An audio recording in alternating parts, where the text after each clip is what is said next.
Kak Anissa, Baik. lihat apa isi pertanyaannya. Baik, Pertahanan pertanyaan. huruf C ya. Ya, pertanyaan untuk calon presiden nomor urut 1, Bapak Anies Baswedan.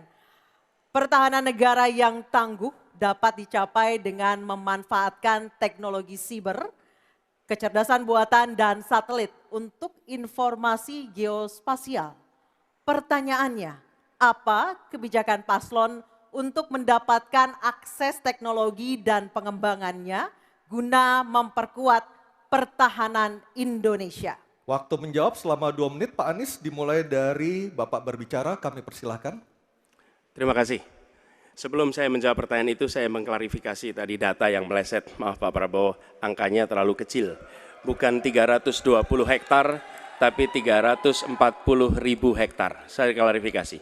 Kemudian itu pun salah. Melanjutkan Itu pun salah. atas apa yang Bapak, perlu saya sampaikan. Mas Anies, Pak itu Prabowo, jangan Pak Prabowo, data Pak yang Prabowo, salah. mohon Pak Prabowo, maaf, mohon Bapak. maaf, ini mohon Nanti tenang ada dulu kesempatannya, hadirin. baik. Mohon tenang, Harap tenang. mohon tenang, Harap tenang. harap tenang, Baik, kita akan lanjutkan. harap tenang Ya. hadirin. Silakan, Bapak. Baik, ini adalah salah satu ancaman non-tradisional yang makin hari makin nyata dirasakan di Indonesia. Kita merasakan keluarga-keluarga kita, HP, komputer, menghadapi tantangan hacking. Karena itulah menurut kami perlu sekali kita membangun satu struktur pertahanan cyber yang serius.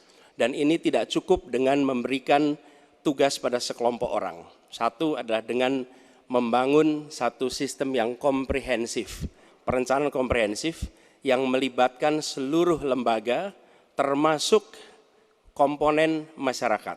Yang kedua adalah pengadaan teknologi-teknologi terbaru, tapi kuncinya bukan semata-mata pada teknologinya, kuncinya adalah pada pelibatan semua secara semesta. Yang ketiga, yang tidak kalah penting adalah mekanisme untuk merespon balik apabila terjadi kondisi serangan, sehingga bisa memiliki kecepatan untuk recover, kecepatan untuk kembali dalam sistem ketika terjadi serangan-serangan cyber itu. Jadi menyusun ini, satu adalah melibatkan secara komprehensif, yang kedua menggunakan teknologi terbaru, yang ketiga sistem recovery yang cepat. Terima kasih. Baik, terima kasih Pak Anies. Kami persilakan kepada calon presiden nomor urut 2, Bapak Prabowo Subianto untuk menanggapi calon presiden nomor urut 1 dengan waktu 1 menit saat Bapak berbicara akan dimulai. Silakan Pak.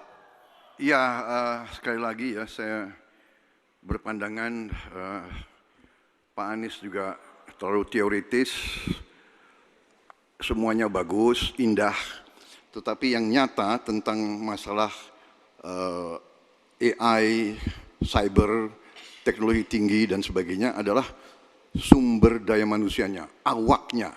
Saya begitu jadi menteri, saya membentuk 4 fakultas baru di bidang sains, teknologi, engineering, dan mathematics. Kita menyiapkan putra-putri kita terbaik untuk menguasai teknologi, untuk menguasai sains, untuk menguasai artificial intelligence, untuk menguasai cyber. Bukan barang yang kita beli, kita harus kuasai know-how-nya, kita harus kuasai sistem yang harus kita pegang. Dan menurut saya itu adalah inti daripada masalah. Tidak hanya bicara-bicara yang baik-baik saja. Waktu sudah habis Pak Prabowo.